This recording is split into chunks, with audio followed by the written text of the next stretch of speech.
Hey, welcome back, guys. Devin with Backcountry Exposure here. Going to do a video today simply talking about some of the gear list items that I've put on my wish list for 2016. By no means does this mean that it's stuff that I am going to get, but know offhand, or first off, that these list of items that I'm about to show you are things that I either don't have much experience with at all. I've just seen in person or I've done research online, and they're things that I'm hoping that eventually I'll add to my list of gear. But so know that in advance that this is not necessarily a review of any of these products. I might share some opinions, but this is simply a wish list of things that I want for this upcoming outdoor season for me. And yeah. One of the things that's kind of motivating this is I have the opportunity to go to the outdoor retailer show this winter and see some of the new product that's coming out for the summer season. And what's awesome about that is it's where all of the big name companies go to in one place in Salt Lake City. And living here in Utah and being able to go to the show, it's a cool opportunity to see a lot of the new gear that's coming out and network with people and even possibly get a chance to get some samples or I don't know, find some new gear that I'm excited about. But let's get started with my wish list, gear list of 2016. First thing we're going to start with is something that I've been drooling over for a long time, and that is the Sierra Designs Flash 2 FL tent. They do have a heavier version than this that is blue, but I'm specifically focused on this yellow FL, which stands for Featherlight. They have done an amazing job at redesigning some aspects of just this standard 2-door 30 square foot tent for the everyday backpacker. And they've got some other tents, and maybe I'll click through those here in a second, but the Flash tent is something that I've been excited about for a long time, since it was announced. I've seen it in person, and I even went to REI and asked one of the employees there if I could take it out of the bag and set it up so I could see how it sets up and the process and really how the tent is in person as opposed to just looking at it here on the website. But it's a fantastically designed tent. It has a full-on hub design of the poles. So it's one complete unit instead of a bunch of different poles, which I like. They've also integrated and sewn in the rainfly to the body of the tent, which is nice because, as you can see here, you can set up the tent in the rain and not get the inside of the tent wet. And I think it also creates a little bit of weight savings when they do that. And it's just a great design, and I wish that more people would do that. So you can see the inside of the tent there, really well designed. They have a peak height, I think it's 42 inches. And a lot of space. And if you look over here on the right side, they have what they're calling gear closets, because they have actually removed a traditional vestibule from the tent. Another inside look, but basically vertical walls on the doors, and there you go. There's the look again at the front, but they've removed that traditional vestibule, and their reasoning behind it is the vestibules that we see today on tents kind of came from mountaineering and needing to close off the tent. So when you close the vestibule, you can take your boots off and get out of the elements and not get covered in the blowing wind and such. But when you're going backpacking in the desert or the mountains, and there's not a lot of wind, or it's beautiful weather, then having a vestibule is kind of a pain, in my opinion. And if you want to take the rain fly off, then you have to question yourself, like, is it going to rain tonight? I'm going to get a surprise storm. And having this like awning style with a tent body that is waterproof and allowing you to open the doors and just like really expose yourself to the elements, even if it's raining a little bit, I think that's an awesome feature. And this tent I'm just really excited about. So the FL2 or the Flash 2 is a 2-person capacity. As you can see, it's 3 pounds 9 ounces minimum weight. A little bit more than that with the like packaging and stuff that it comes in. And if you add a ground cloth to it, then it's going to be heavier as well. So made out of, oh, there you go. There's your packaged weight of 4 pounds 2 ounces. So not bad for this tent. Internal peak height of 43 inches, so an inch more than I said. The footprint is sold separately, and there's just some information for you. So really cool tent that I'm excited about. Hopefully this will be the first thing that I get for this upcoming season. We'll see where my finances are at for that. So moving on to the next item is the Backcountry bed from Sierra Designs. This is an 800 fill, they say 2-season sleeping bag, which I would say 40 degrees is probably what they're rating this at. This is a new style of sleeping bag that I have to get excited about because I've always hated mummy style bags, and being able to kind of integrate a quilt into a sleeping bag is pretty awesome.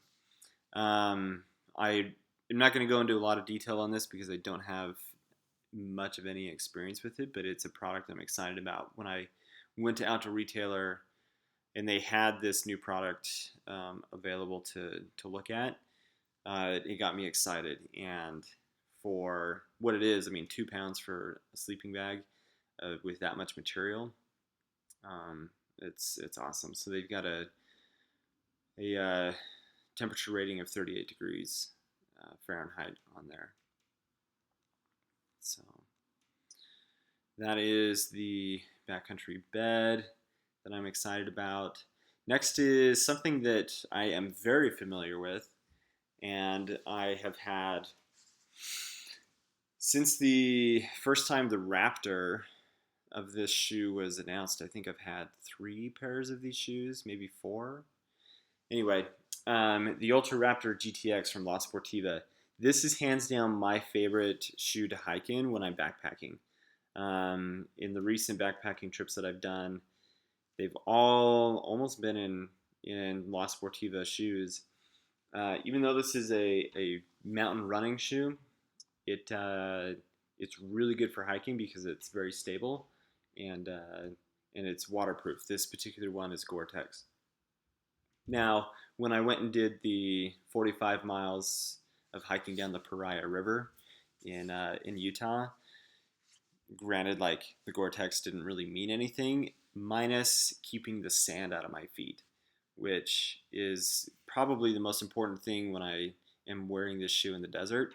Is anything that's Gore-Tex lined is going to keep that fine sand from getting into your socks and then like creating blisters from friction. And so the Gore-Tex is really important in that aspect. But the shoe is absolutely fantastic. Very well built. It's very comfortable. It does fit a little narrow, and that's pretty typical for La Sportiva. They're an Italian-made company, and it comes in a different color. It has a 12 millimeter drop on the heel, so if you are a runner, know that in advance. But it's very comfortable. The lacing system keeps the foot nice and snug. Been very happy with this shoe, and will continue to wear it as long as they offer it as a product. So I've done plenty of high quality, good backpacking in this shoe, and I really enjoy it. So next is something that I've had my eye on just kind of recently is this Ponta Air Tarp. The air in this means that it's just super lightweight. They have a different one that is less expensive than this, And granted, I know that some of these things, like, we're looking at pretty high dollar values. Um, so I know that my budget's not gonna in any way allow me to get all of this stuff. But this is just a simple square tarp that is basically 8 feet by 6.5 feet. Um, and it's super lightweight. You can see just 9.5 ounces or 9.5 ounces. And it's just a traditional tarp setup that you would expect. Here's an image of it. There are other rectangular tarps like this, but Snow Peak has a reputation of super high quality, very, very well built, and they're a great company that does good things for the outdoor industry. Um, Most people are familiar with Snow Peak as a company that makes titanium cookware, but if you get on their website, they've got everything from stoves, tableware, lights, bottles, fireplace and grills, um, different like storage containers, cutlery, furniture, even bedding, and then like the tents and stuff that are pretty expensive. But they've got pretty sweet like bedding stuff and some mattresses here. So it's cool stuff. Next is something that I've had my eye on for a long time. I don't know how much longer this jacket's going to be available, and but this is a company called Rab, and Rab is something that I got into as I had kind of some access to ProDeal, and so I was able to get a lot of their product for a good price, which I know not everybody in the world, in fact, like very few people have access to ProDeal, and I just happened to get that through my work, which was a great perk. But Rab is a fantastic company based out of the UK, and this is a soft shell that they say is in a highly breathable matrix DWS fabric, which is just it's good movement and a lot of stretch, and it's a good like waterproof soft shell fabric. And I tried this on one day as I had the chance to at a store, and fits really well. It's meant to not be like an athletic fit, so that you can layer underneath it.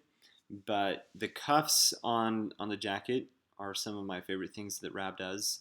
They're really really well done. They're stitched well. They keep high pockets for if you are wearing this in a climbing setting where you need to put a harness on, so you don't have like the super low pockets. Um, Great zippers. The hoods are always really nice. Just I've been really happy with the Rab products that I have. I've got a hard shell from them that is the Myriad jacket, and that has been a fantastic hard shell for me. But keep in mind that with Rab, they do fit a little bit more snug. They're not kind of that boxy cut that you sometimes get with Mountain Hardwear, since that's kind of like what a lot of people wear these days. But it comes in different colors, something that they're good at, and I like the bright colors. So hopefully the Exodus Softshell Jacket is something that I can add to my list of things here. So moving on, this is a backpack that I've had my eye on for a while. I love Osprey backpacks, or Osprey, however you want to say it. This is the Stratus 36. It's 36 liters. Typically, like the number after defines how many liters the backpack is. But I have a 65 liter backpack. I have a 45 liter backpack, and then I've got like 2 or 3 like 20 liter backpacks, and I don't have anything in that in between spot. And the 36 liter is something that I want for just doing a little bit longer day hikes or overnight backpacking trips, where I don't need to take something as big as my 45 liter, because I'm going ultralight, usually in that setting, and I'm taking less things with me, and I'd rather take a smaller backpack than have all the extra space in a bigger backpack. So Osprey makes super high quality packs that are very functional. They have a lot of great features to them, and just different uses for different types of activities. This is just like a very traditional style uh, top load backpack, but you can see down here that it also has a bottom access, which is pretty nice. Um, Colors are pretty cool. I like this bright orange. Black is also cool. But one of my favorite things about this is the integrated rain cover. I like that companies are starting to do this. It's a pain in the butt having to like decide where to put your rain cover, or even find one that fits your backpack. So when one is already integrated, like it's really nice. It's something that makes me pretty happy. And then their suspension systems are also really nice. So I'm hoping that I can add this as well to my arsenal of packs. I have a lot of backpacks, and we'll see if it makes sense for me to get another one. Probably need to get a child carrier first before, since that is more important. Having a new baby and taking the baby hiking in a carrier is more important than having this backpack, but we'll see what happens. Here is a ultralight sleeping pad that I've been kind of had my eye on for a long time. Currently I use a Thermarest Neo Air, and I love the Neo Air more than any other pad that I've ever slept on. And then I saw this at Outdoor Retailer last year and got super excited about it. The big downside for me though is the R value just sucks. They're not insulated very well, so this would be very much a summer backpacking mattress, but they're super well built, and this design of the air sprung cells is different than what I have on the Neo Air. But Sea to Summit makes high quality stuff, and it's something that I want to try. So we'll maybe see if we can add that to the list as well. So here is a company that you should be familiar with if you are subscribing or paying attention to my channel, and this is Wildhorn Outfitters.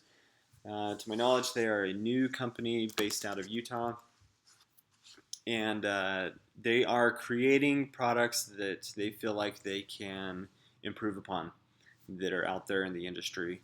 So they recently came out with these microfiber camping towels, and they've got it in a 3-pack, which they come in good size towels. Like, I don't think this is quite a full size, but big enough to, like, if I'm going to take a shower, then I've got a big enough towel to get me dry.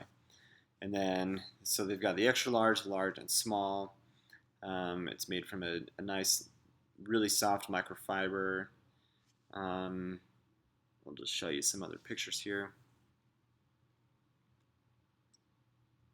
The guys that run this company are super awesome. They've put these cool loops to dry and hang the towels with. So if you hang it from a clothesline out in the backcountry, it makes it super simple, and makes it so if the wind blows, that they don't go flying off of the line either. So there's that. This is something that I'd like to get because I've got the single, and I did a review on this recently. So if you haven't gone and watched the review of the Outpost hammock, please go do that, because even though hammocks are kind of new to me, I've spent time in enough of them to know that what Wildhorn has done for hammocks, and this particular hammock is a huge improvement on what's out there, especially comparing to the Eno hammocks. They make these things 11 feet long, which is about 1.5 feet longer than others. So when you set up the hammock, you get less of a less of a dip, and it makes it more comfortable. In any time that I've spent in hammocks, like I've been more comfortable in this one than I have any other. But I want the double because I want to be able to either sleep in it and start doing some camping, which I'll probably still try to do in my Outpost 1, but the double is something that I want for spending time in there with my kid or with my wife, or just something to have that's a little bit bigger, a little more versatile. Next is I'd like to upgrade my headlamp. And I'm showing you this one first because what I really want is $185, and it's super fancy, and I'll show you here in a second. But I'd like to get a new Tikka from Petzl just to add to my arsenal of headlamps. It's kind of a classic headlamp from Petzl, and they keep improving it each time they make an advancement on it. It's 100 lumen brightness, and they get a nice wide beam from it, and it's LED. Just really, really nice headlamp. What I would really like to get, though, is here in their performance headlamps. I believe you pronounce it the Neo. Like I said, this headlamp is $185. It's a splurge, and I don't quite know yet what I would use it for, but I love the technology that is included in it, and the fact that it's a rechargeable headlamp, and that it's 575 lumens. Like, whoa. The thing that makes this headlamp so important or special is that it has reactive lighting to it, and they've got a little video here. We'll play this.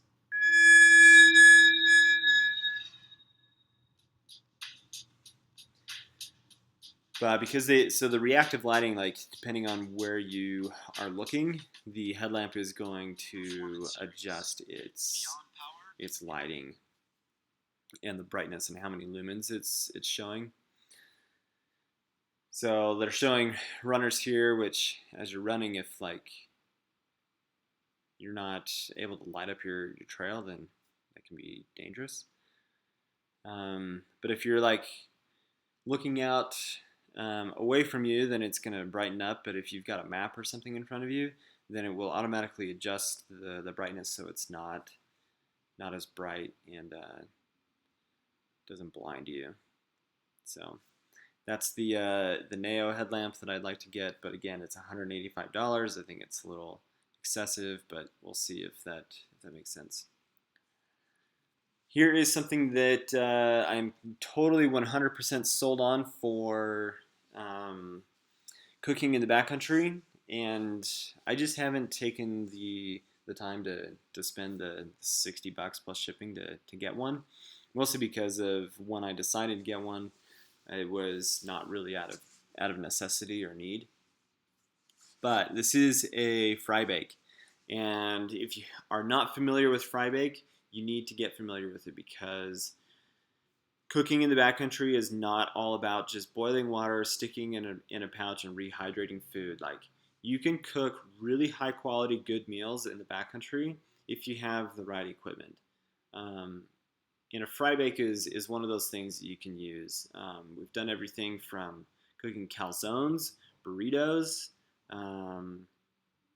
doing different types of desserts and brownies and things inside of this in the backcountry. When was the last time you cooked a brownie in the backcountry, backpacking? It's not a normal thing that people do.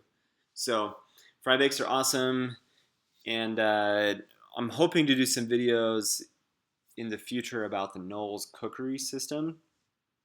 Knowles uses the FryBake for all of their expeditions, and you'll see you can get a Knowles style alpine or a Knowles style lid, and it just has a different type of attachment here on the lid, which I think you can see here. This is the Knowles style lid.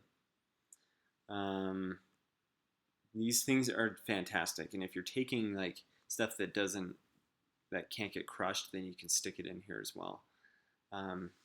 Just love the FryBake. I've used it several times for the outdoor recreation program trips that I've gone on, and really, really great addition to add to your cooking setup. So hopefully I'll get one of these before spring and be able to start using it.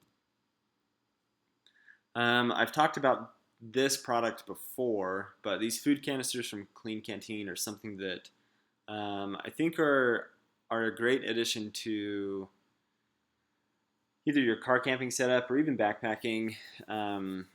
They are a little heavy, but I think a good food container is important depending on what kinds of food you're taking.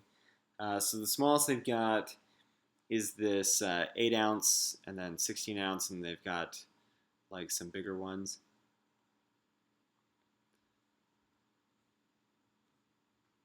These things are awesome.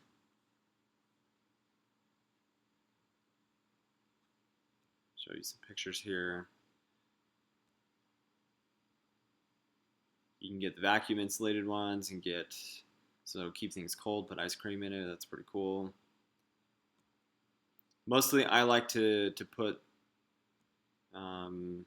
things that I know I don't want critters to get into, like whether it's some trail mix or nuts or stuff like that that I also want to keep dry. Then this is something really nice to add to your list. And I've only got one in the 16 ounce, and I'd like to get some others, so that's why they're on this list.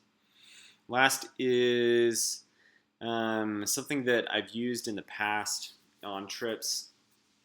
Once I get these, I'll do a video on water treatment and why I'm deciding to go to this particular method of water treatment for at least 90% of my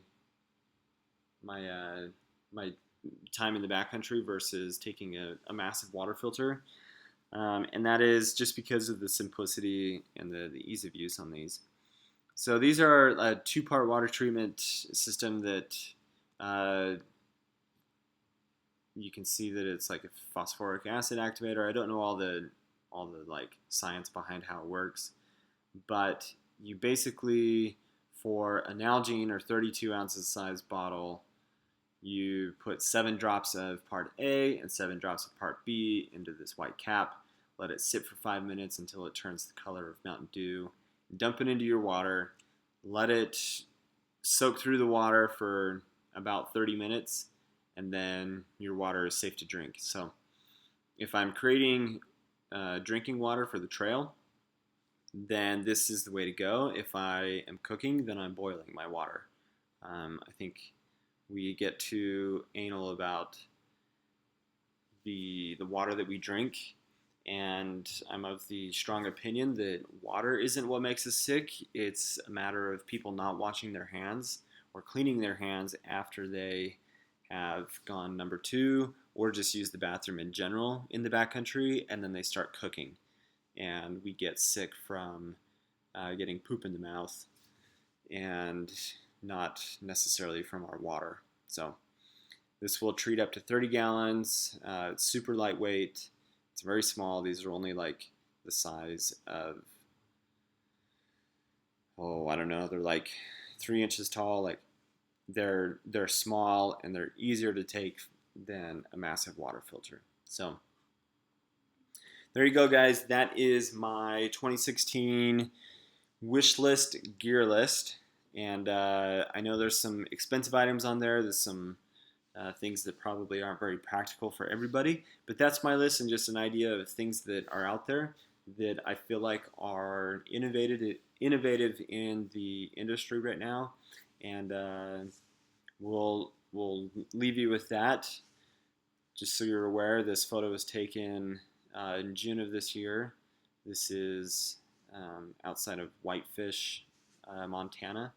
Just a really nice sunset at the end of a trip to Glacier National Park. But thanks for watching, guys, and please subscribe and watch more videos, and subscribe so you can watch more videos, and keep on keeping on, get into the backcountry, whatever you want my closing line to be for the video, there it is.